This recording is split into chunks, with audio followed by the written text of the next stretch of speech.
So this was locker room talk. I'm not proud of it.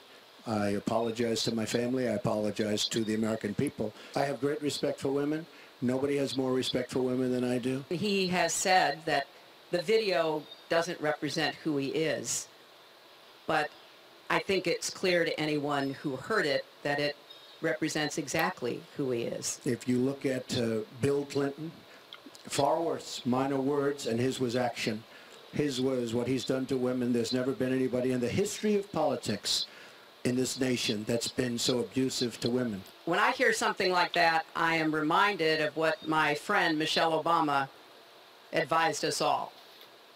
When they go low, you go high. The thing that you should be apologizing for are the 33,000 emails that you deleted.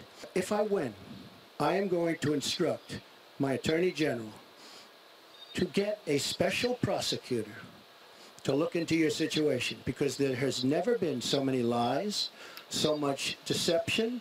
There has never been anything like it. Everything he just said is absolutely false, but I'm not surprised.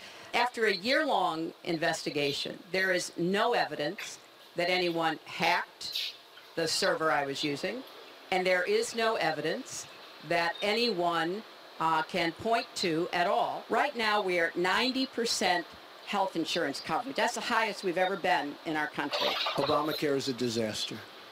You know it. We all know it. We have to be sure that Muslims come in and report when they see something going on. When they see hatred going on, they have to report it. As an example, in San Bernardino, these are radical Islamic terrorists. And she won't even mention the word, and nor will President Obama. He won't use the term radical Islamic terrorism. Now, to solve a problem, you have to be able to state what the problem is, or at least say the name. We are not at war with Islam, and it is a mistake, and it plays into the hands of the terrorists to act as though we are. So I want a country where citizens like you and your family are just as welcome as anyone else. You interrupt me all the time. Why don't you interrupt her? Would you please explain whether or not the Muslim ban still stands? It's called extreme vetting. We have enough problems in this country. I believe in building safe zones. I believe in having other people pay for them. As an example, the Gulf states who are not carrying their weight, but they have nothing but money, and take care of people. But I don't want to have, with all the problems this country has and all of the problems that you see going on, hundreds of thousands of people coming in from Syria when we know nothing about them. We will have vetting that is as tough as it needs to be from our professionals, our intelligence experts, and others. But it is important for us as a policy, not to say, as Donald has said, we're going to ban people based on a religion. How do you do that? We are a country founded on religious freedom and liberty. When I was a senator, I did vote to close corporate loopholes. I voted to close, I think, one of the loopholes he took advantage of when he claimed $1 billion loss that enabled him to avoid paying taxes. People like Donald who paid zero in taxes, zero for our vets, zero for our military, zero for health and education. That is wrong.